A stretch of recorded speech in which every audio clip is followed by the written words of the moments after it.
హమ్మయ్య! చాలా రోజుల తర్వాత మళ్ళీ వంట చేస్తా ఉంది.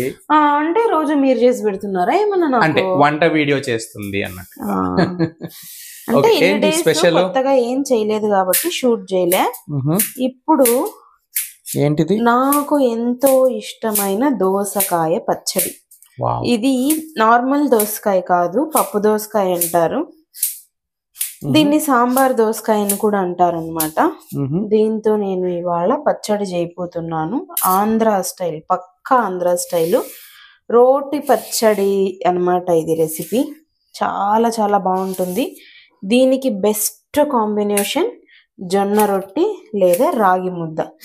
నేను ఇప్పుడు జొన్న రొట్టి చేయడం లేదు, రాగి ముద్ద చేస్తున్నాను. సో ఎక్కువ తీసుకోలేదు, కొంచెం పెద్ద కాయ ఉన్నింది నా దగ్గర, అందుకనేసి నేను హాఫ్ కాయ తీసుకొని దీన్ని చిన్న చిన్న ముక్కలుగా కట్ చేసుకుంటూ ఉన్నాను. కడాయి పెట్టి చాలా రోజుల తర్వాత మళ్ళీ కడాయి యూస్ చేస్తున్నావు. ఎస్, కడాయి పెట్టి అందులో జస్ట్ 2 స్పూన్స్ ఆఫ్ ఆయిల్, ఎక్కువ ఆయిల్ అవసరం లేదు దీనికి, వేసుకొని ఇందులో 1 స్పూన్ జీలకర్ర. ఈ పచ్చడికి టేస్ట్ ఎన్హాన్సర్ అన్నమాట పల్లీలు. వీటిని బాగా వేయించుకోవాలి. దీనిని హై ఫ్లేమ్ కాకుండా మీడియం ఫ్లేమ్లో రోస్ట్ చేసుకుంటే ఆ పల్లీల ఫ్లేవర్ పచ్చడిలో చాలా బాగా తెలుస్తుంది మనకు. సో ఇలా వేగిన తర్వాత ఒక 4 పచ్చిమిరపకాయలు, 4 ఎండుమిరపకాయలు. రోటి పచ్చళ్ళకి ఎప్పుడు ఎండుమిరపకాయల కాంబినేషన్తో ఉండాలి పచ్చిమిరపకాయలు. దీంతో పాటు కొద్దిగా తెల్ల నువ్వులు వేసుకోండి, చాలా బాగుంటుంది.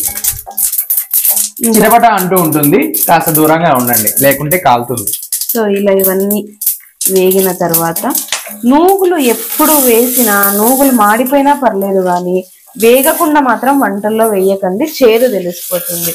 ఇలా బాగా ఎర్రగా వేగిన తర్వాత చిన్న చిన్నగా తరిగి పెట్టుకున్న దోసకాయ ముక్కలు వేసి బాగా వాడ్చుకోవాలి. సో ఇలా దోసకాయ ముక్కలు వేగేటప్పుడు ఒక మీడియం సైజ్ ఉల్లిపాయ చిన్న చిన్న ముక్కలుగా తరుక్కొని ఇలా వేసుకొని వాటితో పాటు ఇవి కూడా ఫ్రై చేస్తే బాగా ఉంటుంది. దీంతో పాటు ఇప్పుడు మనము టొమాటో ముక్కలు కూడా వేస్తాం.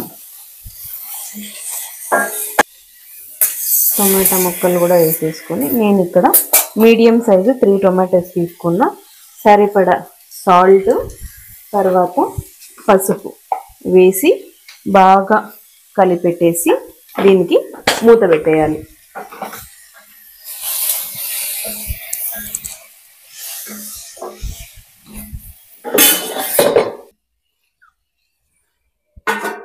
చిన్న ఫ్లేమ్లో, చాలా చిన్న ఫ్లేమ్లో ఒక 5 మినిట్స్ మనం పెట్టేసుకుంటే బాగా ఈవెన్గా అన్ని మగ్గిపోతాయి.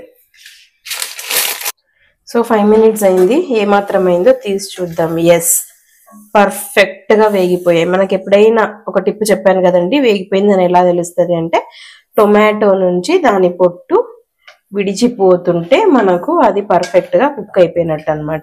అలా విడిచిపోతున్నప్పుడు పట్టుకోకూడదు, పోనీ అని చెప్పాలి. సరే, ఈ పాయింట్ ఆఫ్ టైంలో మనం స్టవ్ ఆఫ్ చేసి చల్లారిన తర్వాత మనకి రోల్ అవైలబిలిటీ ఉంటే రోట్లో దంచుకోవడం, లేదంటే యాజ్ యూజువల్ మిక్సీకి వేసుకోవడం. దీనికి ఇంకొక టిప్ ఏంటంటే ఎల్లిపాయ స్టార్టింగ్లో కాకుండా ఇలా లాస్ట్లో స్టవ్ ఆఫ్ చేసిన తర్వాత వేసి ఇలా కలిపేసి మనం చల్లారనిస్తే ఆ ఫ్లేవర్, అంటే ఎల్లిపాయ ఫ్లేవర్ అంతా మనకు చట్నీలోకి వచ్చేస్తుంది అనమాట. నెక్స్ట్ రాగి ముద్దతో కాంబినేషన్ ఎలా ఉందో టేస్ట్ చేసి చెప్పేస్తాను.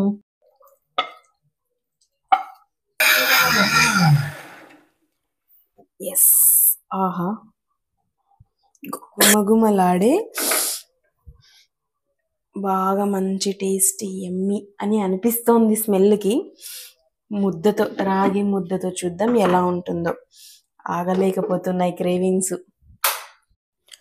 ఆహా, వేడి వేడి రాగి ముద్ద, దోసకాయ పచ్చడి తింటున్నా విత్ నెయ్యి. బా, ఏమన్నా కాంబినేషనా. తర్వాత కాకరకాయ గుజ్జు కూడా ఆల్రెడీ మన ఛానల్లో ఉంది, చూసేయండి. ఆహా, నేను ముందు అంటున్నాను అనమాట కాంబినేషన్. మీరు కూడా ఇవి రెండు ట్రై చేయండి, రాగి ముద్దలకి especially. Thanks for watching. Subscribe to the channel సుమహాస్ వ్లాగ్స్.